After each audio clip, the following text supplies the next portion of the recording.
Right here we have a class 66, DB rail class 66. It's 20 years old now. These are built in 1997 in Canada.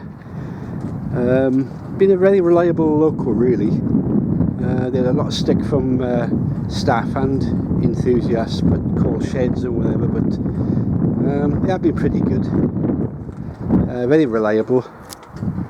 They hitting quite high availability targets of 95%. Quite regular, which is about 25% more than the old attraction used to put out. 47s used to be around 70%, if you were lucky. As you can see, she looks quite good. New DB red livery. The paint on this one is still wet, actually, on bits of it. It's just come out of the paint shop. DB seem to be doing a lot of repaints lately, trying to improve the image, because EWS have not been existing for some time now. But these locals are pretty good. The fuel tank capacity is 6,400 litres. You got sandboxes to aid traction, which are put onto the track by pipes just by the wheel set there, operated from the cab. The sand on these, it's probably 30 bags of sand these would take to fill a loco up from the start. There's a lot of jokes being made about leaves on the line, but traction is very important when you're pulling many thousands of tons.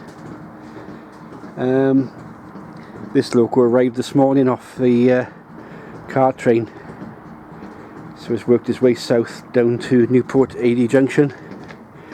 There's another 66 here named after Jeff Spencer, who's the CEO of DB UK, who has now retired.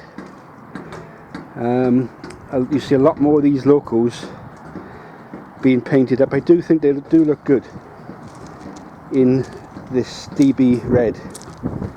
I must say, especially when they've just been out-shopped and resprayed. Basically, what I'm going to do is have a bit of a walk around these locos,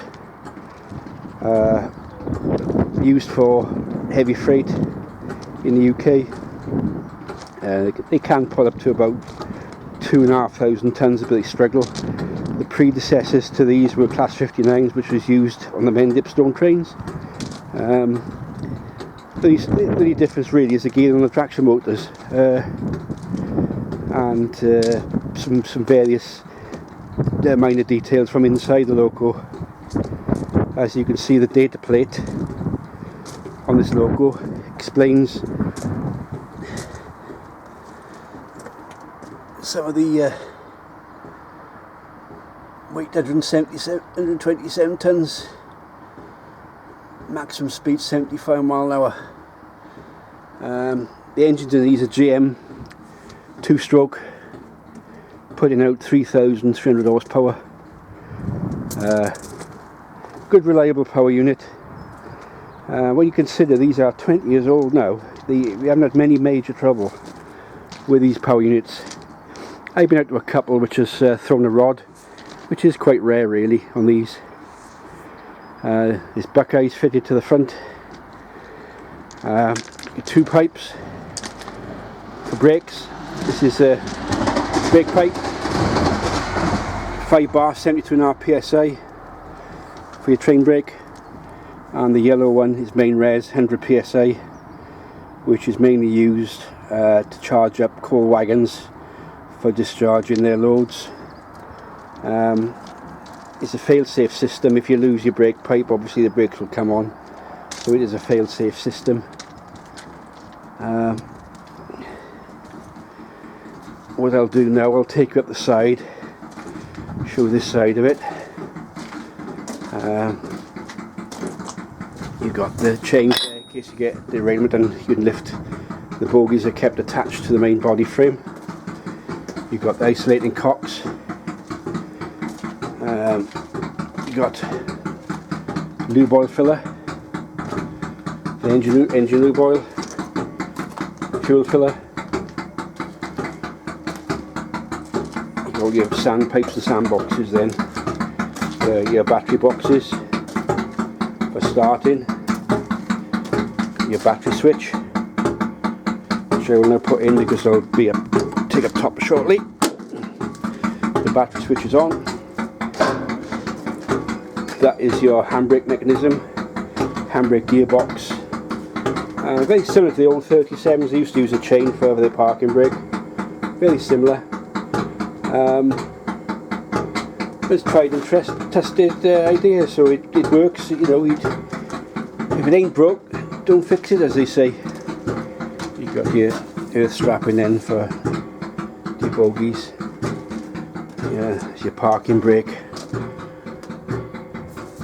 This one has been painted quite well.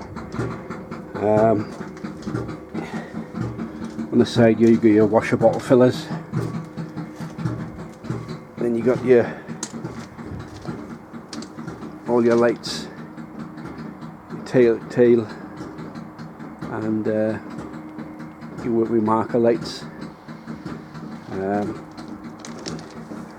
There's your draw gear, Buckeye couplings. The earlier part of the class are just screw couplings, 66, 001 and 003, 002. They're slightly different. The horns are up in the top, just above that centre marker light. Let's go back on the side again. Your traction motors, one per axle. There's your brake cylinders to actuate your brakes. On the back end here you can see a bit better. That is your actual traction motor there. Your traction motor bellows, which is air is blown through the motors to cool them from your blower motors, which are up inside the bodywork. And you've got all your various drain cocks then. That's basically it of the outside. You get your springs, your dampers. Yeah, you get your brake blocks. Your brake blocks up there, which are not like the old cast iron blocks on the Class 60s and the older traction. It's like a plastic composite material, which are quite light. You could change a set of brake blocks on one of these in half an hour on your own. On the Class 37 it would take 3 of you about 2 hours, and on a Cole 37 with all seized adjusters it could take you up 3/4 of a shift. So that's the difference in maintenance really, and that's why these are so good at it. They keep they're averaging about 4,500 to 5,000 miles a month. So they're used quite extensively. These locals are waiting now to go on a ballast turn over the weekend. Prepped these two this morning, they're waiting to go. What I'll do now, I'll go up top and explain the controls up top.